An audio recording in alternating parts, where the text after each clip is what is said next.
Welcome to Friday. It's the 10th day of December 2021. Welcome to the Day Weather Podcast. Well, the first winter storm we've had in a long time has closed roads and highways across parts of the Intermountain West, especially across parts of Wyoming. And we're going to be suffering through some cold, windy weather today with areas of blowing snow, cold wind chills. Still a little bit of snow will fall, mainly in the mountains and some of the plains, but the main part of the storm is done. Then a break in the weather pattern this weekend through Tuesday, but folks, we're going to be having some problems with wind. Wind is going to be picking up, causing blowing snow in areas that receive snow. So I'm talking about Interstate 80 in particular.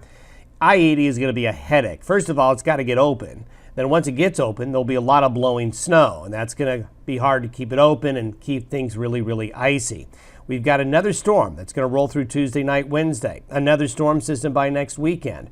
The mountains are going to get the bulk of the snow. For you folks along the Front Range of Colorado, you're going to have to be patient. For other areas further north, there'll be some snow chances, but this is really a pattern that is going to dominate in the mountains. The mountains are going to be the big winners. Here's today's trough. It's coming through right now. Now, the bulk of the snow has fallen, but there'll be light snows continuing to fall in the plains and into the high country, but it's going to move rapidly off to the east very quickly. Look at this. The Colorado Avalanche Center has highlighted avalanche warnings, an avalanche warning in the red areas here, and we have a considerable avalanche advisory in effect for the Grand Mesa area.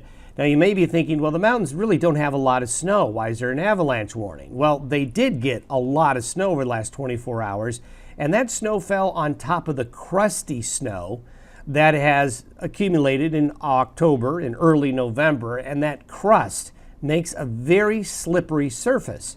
So you get a lot of heavy snow on top of a slippery surface, so it's really easy to trigger an avalanche danger. So if you're going to go up into the high country and play in the snow this weekend, keep in mind, don't be fooled that there isn't a high avalanche danger because of the lack of snow. Now that we're getting it, that snow's accumulating on that slick surface. Here's the pattern for Sunday. At 18,000 feet, the 500 millibar chart here showing a west to east flow across North America. So that means mild air comes in Sunday through Tuesday. So Sunday through Tuesday will get warmer, but these strong jet stream winds moving perpendicular to the Rockies will make it windy, because this is where you get the lenticulars again, you get the wave function. But this next trough that's coming in here from the northwest is going to be moving in. As it does so, here are the wind gusts through the weekend. See all the orange here and the reds and the browns? Very strong winds will be developing, and this is going to be just absolutely plaguing Interstate 80 here and sections of I-25 as well. And some wind along I-70 in Colorado's high country will be a concern for keeping things icy up there. This is by Tuesday, noon on Tuesday, a strong front. This is a vigorous system. This is going to be a big rain producer for California, Washington, Oregon, up into British Columbia. It's going to be a big snow producer in the Sierra Nevada and the Cascades, and then eventually into the northern and central Rockies. Another wave comes in behind it. This wave is going to end up being in Colorado by Wednesday morning. We think it's going to be a really quick mover. So again, it's not going to be much of a snowmaker on the plains, but it will in the mountains. This next wave right behind it comes in as a cold front that moves through during the day Friday into Saturday morning, and that's going to bring another wave of snow to the mountains and a shot of cold to the plains. But these are really quick moving systems. They're not going to be your Four Corners low or a low that sets up in the southern plains. That's the kind of low we need to get the lower elevations east of the divide wet. That's why it's going to be mainly a mountain situation here, at least for the next 10 days. And speaking of the next 10 days, these are the forecasted precipitation amounts. Look at all the red here. So this is great news for California's snowpack and rain into the coastal areas, but going deep into the Great Basin, look at the Wasatch, look at the mountains of northern and central Arizona, the mountains of Colorado and southern Wyoming, the Yellowstone Plateau, the Bitterroot.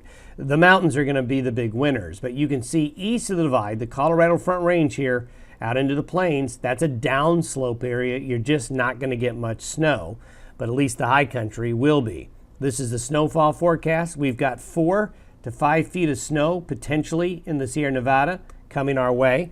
Good news for there, and also some really impressive snowfall totals elsewhere across the region. Now, a quick La Nina update. we have those sea surface temperatures continuing to be very cold. La Nina remains robust. And unfortunately, as we go through the month of December, into January and February, we're going to have to suffer through La Nina for a bit longer. Sea surface temperatures up here in the Gulf of Alaska region continue to be very cold as well, although the cold pool here has shrunk somewhat. It's more towards the coast now because the continent up here, as we have been talking in earlier podcasts, is extremely cold. And that cold air off the continent is affecting those sea surface temperatures there near Alaska. But there's been a little bit of a bulge of somewhat of a warming trend there. We do have a little piece of good news to pass along when it comes to La Nina. We have talked in earlier podcasts that we thought El Nino, or at least a neutral situation, would be developing by spring or summer and the La Nina would go away. And the European model that goes out now to May with sea surface temperature forecast is showing this area warming up. This little patch of warm water right here by May, if it does develop, would mean, yes, La Nina would be over, but it won't be over till April or May most likely, and we'll have to go through another 3 months of La Nina being around. Thanks for listening and watching the Day Weather Podcast. Have a good weekend. If you have to travel, do so carefully, and have yourself a good weekend. We'll see you on Monday.